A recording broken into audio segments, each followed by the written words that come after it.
સુરતના કાપોદ્રા વિસ્તારમાં આવેલા હીરાના કારખાનામાં એક ચોંકાવનારી ઘટના સામે આવી છે। શિસ્ત અને પંચિંગના નિયમન અંગે વાત કરતા પાટીદાર મેનેજર પર બે રત્ન કલાકાર ભાઈઓએ હિચકારો હુમલો કર્યો હતો। આ સમગ્ર ઘટના સીસીટીવી કેમેરામાં કેદ થઈ ગઈ છે।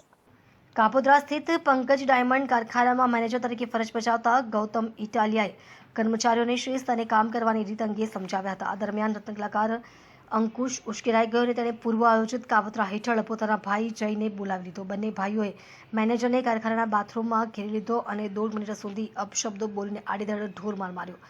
હુમલા દરમિયાન મેનેજરને બચાવવાનો કોઈ પ્રયાસ થઈ શક્યો નહીં। આ સમગ્ર ઘટના ત્યાં લાગેલા સીસીટીવી કેમેરામાં કેદ થઈ ગઈ હતી, જેના લાઈવ દ્રશ્યો હવે સામે આવ્યા છે। ભોગ બનનાર મેનેજર ગૌતમ ઇટાલિયાએ કાપોદ્રા પોલીસ સ્ટેશનમાં ફરિયાદ નોંધાવી હતી। ફરિયાદ આધારે પોલીસે અંકુશ આલગોતર અને જય આલગોતર વિરુદ્ધ ગુનો નોંધીને ધરપકડની કાર્યવાહી શરૂ કરી છે। પોલીસે જણાવ્યું કે આ બંનેની શોધખોળ ચાલી રહી છે અને ટૂંક સમયમાં તેમને કસ્ટડીમાં લેવાશે।